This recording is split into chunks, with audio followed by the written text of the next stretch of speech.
nama aku Jihan Anin, biasa dipanggil Jaha.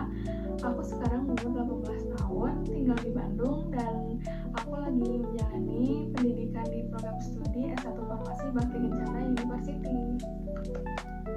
Nah, dari kecil aku tuh selalu interest sama dunia kesehatan, apalagi tentang obat-obatan yang dapat menyembuhkan penyakit serta meningkatkan kualitas hidup. Motivasi utama aku dalam memilih program studi S1 Farmasi yaitu aku tuh punya keinginan untuk mendalami ilmu tentang obat-obatan dan cara kerjanya di dalam tubuh. Nah, aku tuh yakin bahwa farmasi itu bukan hanya sekedar memberi atau membuat obat, tetapi juga tentang memastikan pasien tuh mendapatkan perawatan terbaik melalui pemahaman tentang obat dan cara penggunaannya. Harapan aku ke depannya, semoga aku bisa berperan aktif di dunia farmasi, baik dalam bidang apoteker, peneliti, ataupun profesional yang terlibat dalam pengembangan sistem perawatan kesehatan yang lebih baik. Dan aku juga ingin berkontribusi pada inovasi dalam dunia farmasi, yaitu untuk memastikan masyarakat mendapatkan perawatan terbaik dalam kesehatan dan juga memastikan obat yang digunakan itu memberikan dampak positif yang maksimal bagi mereka.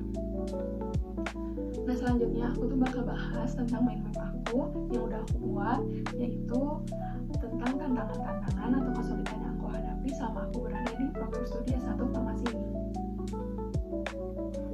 Poin pertama, kesulitan yang aku hadapi yaitu stres dan tekanan mental, karena mahasiswa S1 Farmasi ini sering banyak jurnal-jurnal, terus kayak materi yang berat, deadline tugas yang ketat, terus kayak tanggung jawab dalam praktikum itu sangat besar, dan juga tekanan untuk mempertahankan nilai besar dan berhasil dalam semua aspek juga itu membuat saya mengalami tekanan mental. Nah, poin yang kedua yaitu beban belajar yang tinggi, karena S1 Farmasi ini dikenal dengan materi yang sangat padat dan beragam. Nah, aku tuh sering kali kewalahan atau kesusahan karena harus menyelesaikan tugas, jurnal, atau praktikum dalam waktu terbatas. Sementara setiap mata kuliah di farmasi ini memerlukan pemahaman yang sangat serius. Nah, poin yang ketiga yaitu manajemen waktu yang tepat. Dengan banyaknya tugas, laprak, jurnal, atau praktikum, aku tuh seringkali kesulitan dalam mengatur waktu. Nah, jadi aku tuh harus pintar-pintar mengatur waktu agar bisa menyesuaikan dengan jadwal kuliah aku, terus kapan aku harus ngerjain tugas atau dan kehidupan pribadi aku sendiri. Nah, poin yang terakhir yaitu poin yang keempat, yaitu tuntutan harapan yang tinggi. Selain tuntutan pada akademik, nah aku juga sering dihadapkan pada tuntutan dari orang tua, keluarga, bahkan diri aku sendiri untuk selalu berprestasi. Nah, tekanan itu juga dapat membuat aku mengalami tekanan mental, terus kayak kalau misalkan ada UAS, UTS, atau proyek besar, itu kan harus nilainya harus tinggi, jadi itu juga pressure ke akunya. Nah, solusi aku untuk menghadapi tantangan-tantangan atau kesulitan aku selama di prodi S1 Farmasi ini yaitu pertama, aku tuh selalu mengatur waktu dengan baik. Contohnya, kalau misalkan ada tugas yang menumpuk, aku tuh selalu bikin jadwal tugas yang harus dikerjain dari yang deadline-nya mepet sampai yang jauh-jauh hari.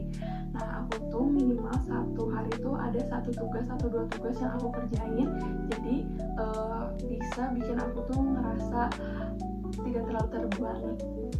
Nah, selanjutnya aku tuh kalau misalkan mau mengulang materi atau memahami materi kembali, biasanya aku tuh selalu melakukan teknik Pomodoro, yaitu aku selalu belajar 30 menit dan 10 menitnya istirahat. Itu juga membuat aku tidak terlalu mengalami stres gitu dalam memahami materi, apalagi kalau misalkan ada UAS, UTS, atau ujian harian.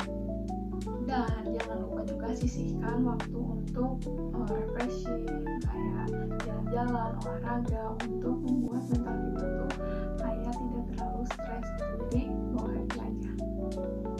Dan yang terakhir, aku tuh selalu menerapkan kalau misalkan aku belajar, aku tuh gak pernah yang namanya dibawa stres. Kalau misalkan kita belajar tapi dibawa stres, itu tuh bakal bisa bikin mental kita down. Tapi kalau misalkan kita belajar atau mengerjakan tugas tapi dibawa happy, itu juga bakal bikin mental kita tuh selalu happy dan enjoy aja kalau misalkan ngerjain tugas atau memahami materi kembali. Baik, segitu saja penjelasan dari poin-poin mind map yang aku buat. Terima kasih atas perhatiannya. Wassalamualaikum warahmatullahi wabarakatuh.